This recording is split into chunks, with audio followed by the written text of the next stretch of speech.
Well, hey y'all. I'm so frustrated right now. So I tried to do two videos on my phone.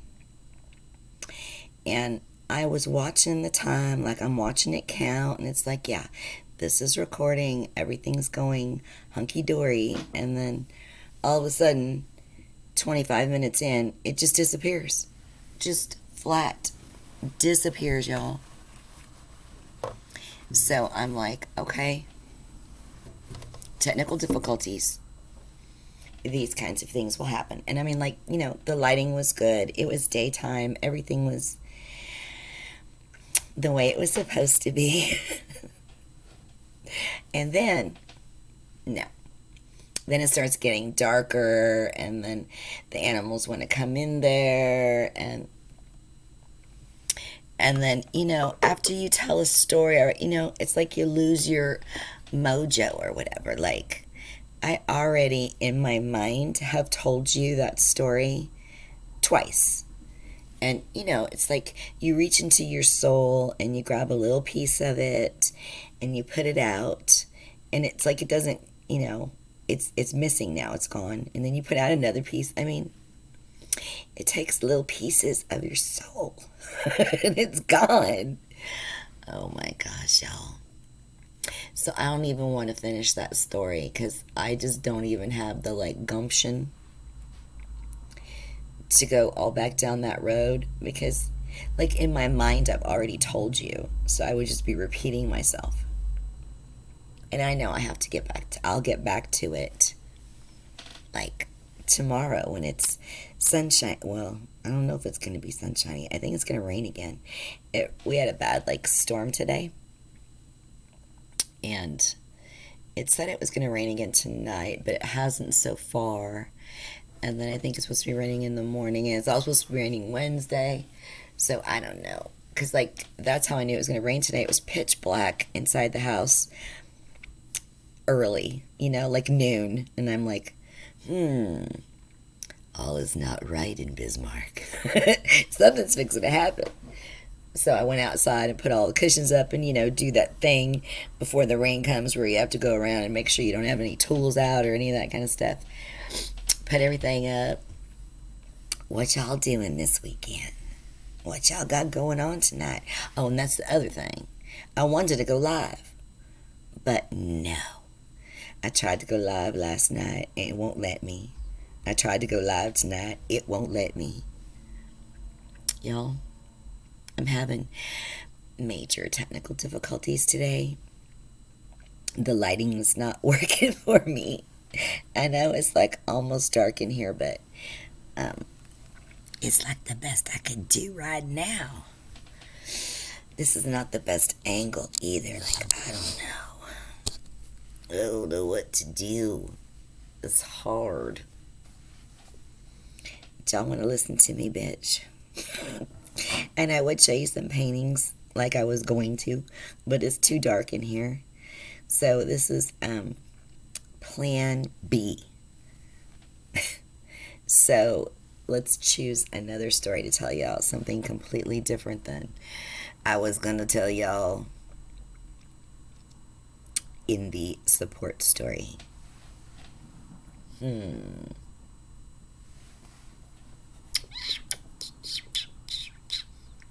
Do y'all want to hear the girls' home story? The one where I lived out in the woods with snakes.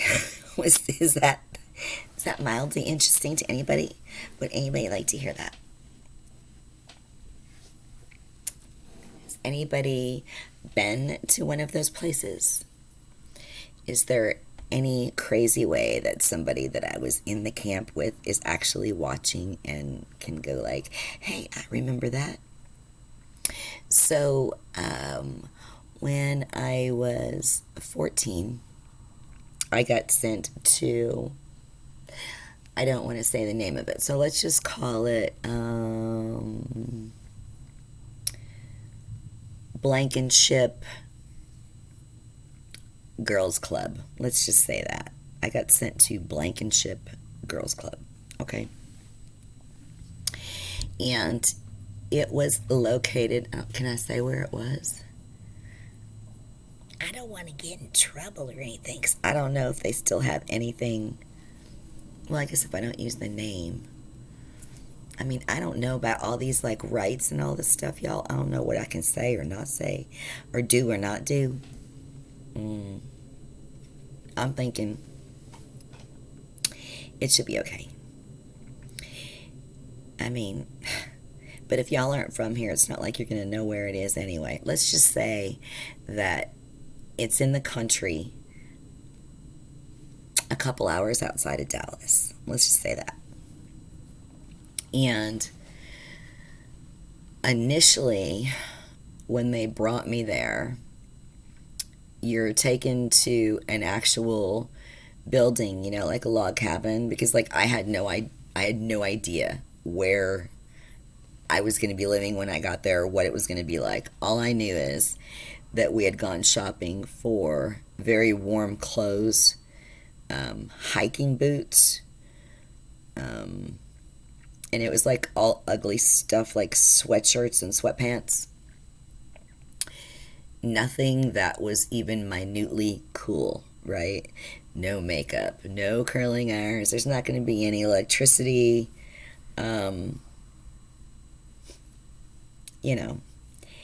Nothing fun. And you can't have anything. Like, so think of jail only in the woods. It's not like you can bring anything with you.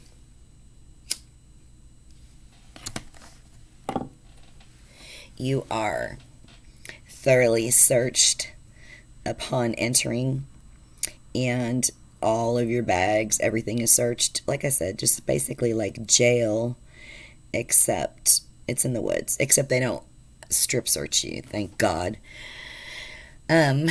So you meet the like camp directors, and the way that they have everything worded is like you think you're going to some sort of camp, like it's gonna be fun camp. Okay, so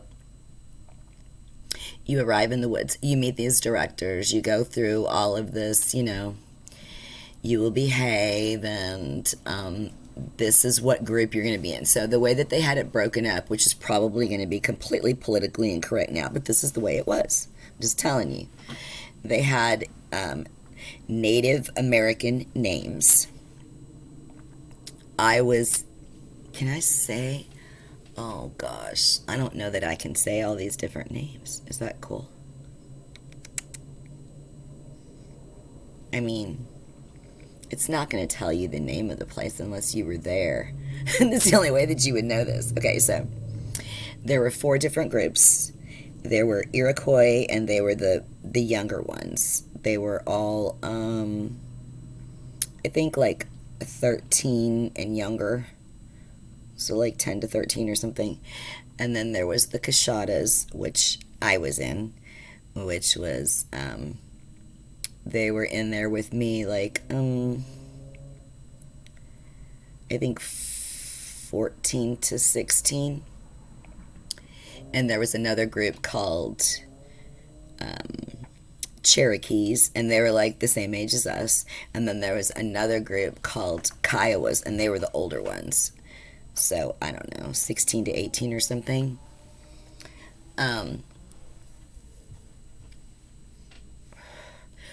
We all lived separately, meaning the different groups lived separately.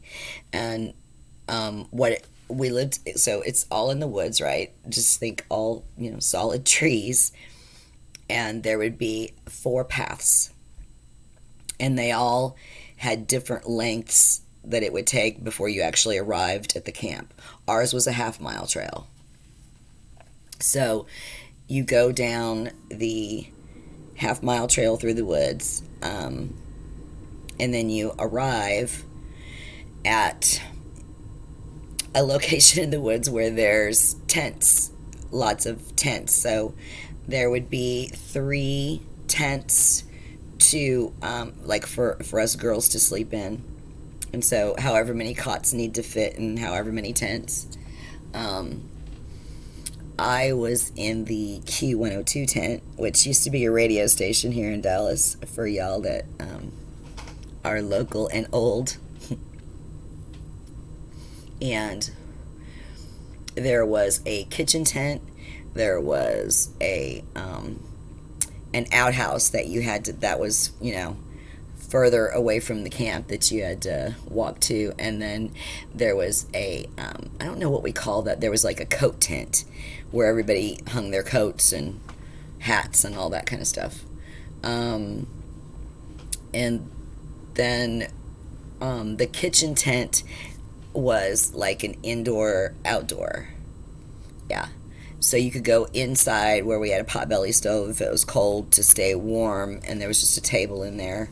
And then outside we had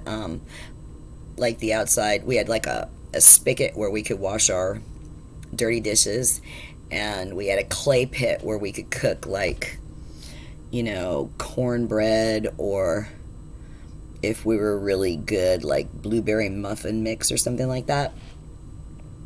Because we were living in the woods and because we were doing so much hiking, and we had to chop wood every day because you had to have wood for every one of your meals, and then you had to have wood to stay warm, and we had to have wood for all of our separate tents when we slept at night for our potbelly stoves. So we had to chop a lot of wood. That was like on the regular. We had to go find wood, chop wood, carry wood. Kindling was my specialty, so I would sit there and make the kindling. And then there was like these giant logs in the very middle of this, like camp area. And those logs were called the Powwow logs. Just telling y'all this, it's like so funny. So if there was any problem, if any girl was acting up, if any girl didn't listen. So we had chiefs. This sounds crazy, but I swear, y'all. So we had chiefs, and we would have either 2 or 3, and they were all large women. All of our chiefs were, 6 foot tall, 200, 250 pounds. We had big women, and they were completely allowed to jump on you, take you to the ground, restrain you. So anyway, if anybody caused any kind of a problem or mouthed off to the chief, or the chief thought your attitude wasn't right, they would yell, "Powwow!" And when powwow was yelled, I don't care what you were doing, you had to drop what you were doing and go to powwow. Now, it could be cold and you don't have your jacket. You could have been on the way to the bathroom, can't go to the bathroom. It may be in the middle of the night. You may be sleeping. It doesn't matter, because if somebody was up, acting up, or trying to sneak out or run away or whatever, powwow, you got to get to the logs. So you're really hoping that you're prepared to be at the logs, and that whoever's got a problem is not going to have it for too long. You're hoping that, but that's not always the way it goes. So we had 2 troublemakers for sure, and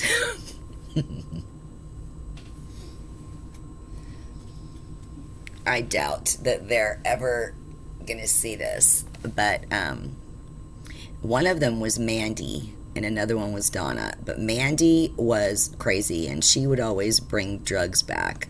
I'll tell you later how we used to go home in between, but she would always have snuck drugs in somehow, some way, and she would be tripping on acid or something, and 3 o'clock in the morning she decides she's just going to run around camp, or she's going to grab our pots and pans and start smashing them together, or she's just going to start singing a song, running through camp in the middle of the night. And of course we're going to get a powwow. Now, some girls would be just instantly like, "I'm sorry, I didn't mean to.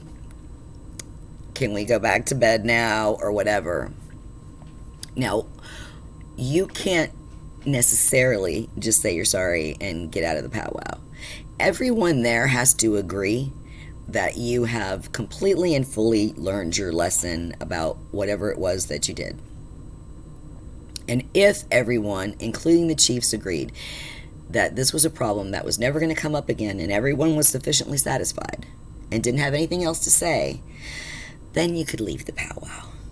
And at any second, it could be called again. You just never know. You don't know if you're going to be on those logs for an hour or 6 hours, depending on how stubborn the particular girl was. Mandy was incredibly stubborn, and we could be there for hours. I could just, you just want to fly across the logs and beat the girl into submission and just get it over with. It's just, it's ludicrous. So that was the powwow logs. Now, we would,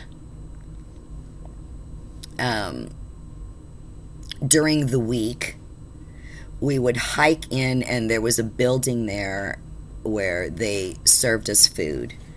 So we would hike in for lunch and hike in for dinner.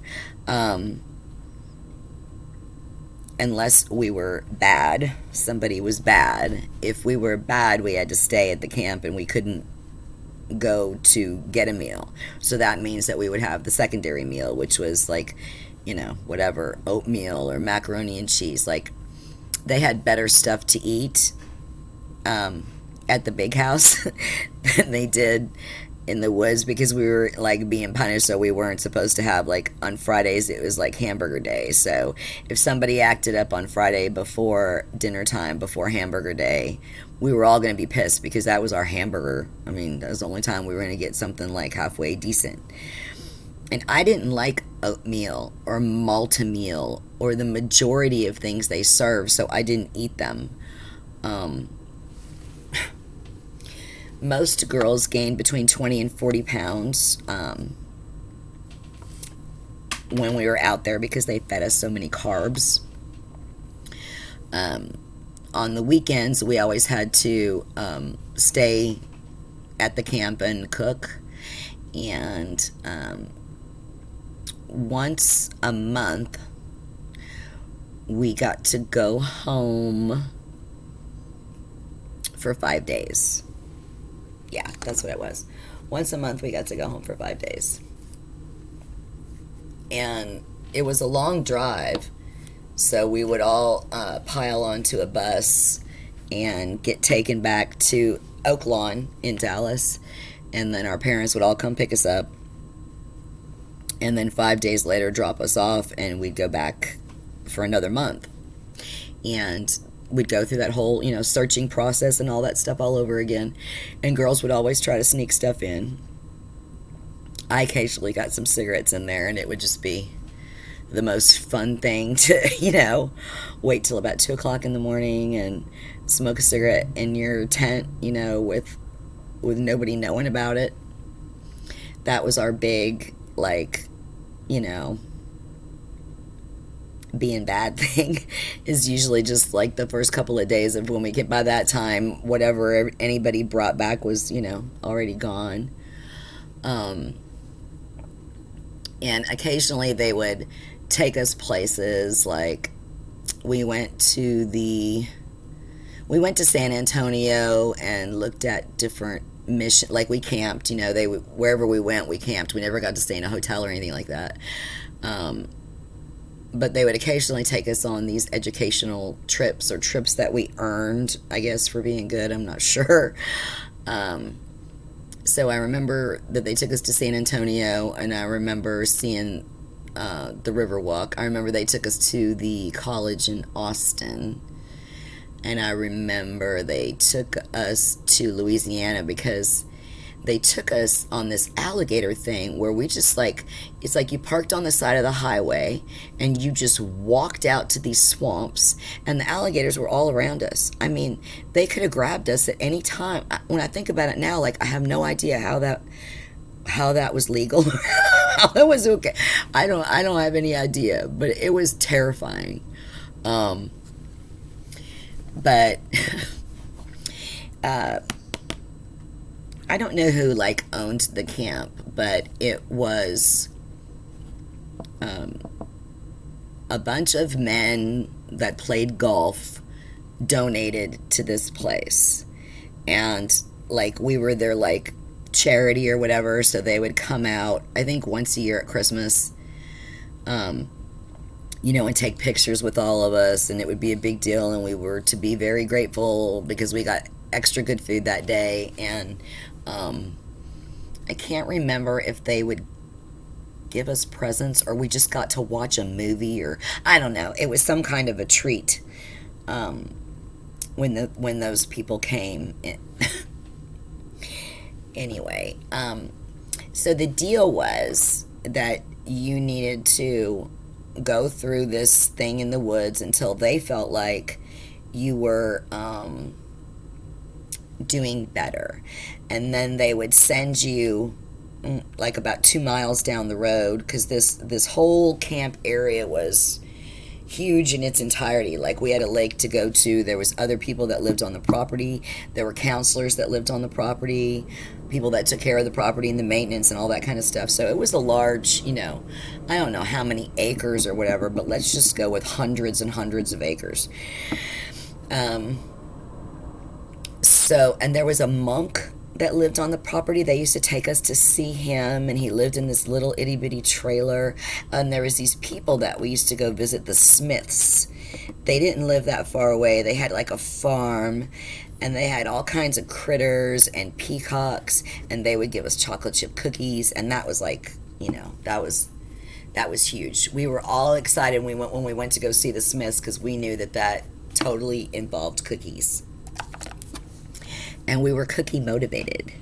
But when they felt like you were better, they would take you to, it was a trailer, and you could live there with other girls. There was like 3 of us to a room, and you had like twin beds as opposed to like a cot, which is what we had in the tents. And it had a proper bathroom and a proper kitchen and all that stuff. And we could go to public school. And it was like, your transition period from the woods to go back into society. And so this video is getting long. So I'm going to do a part 2 of living in the woods and killing snakes. So, y'all please like, and please subscribe, and please share, and I'll see y'all in the next video.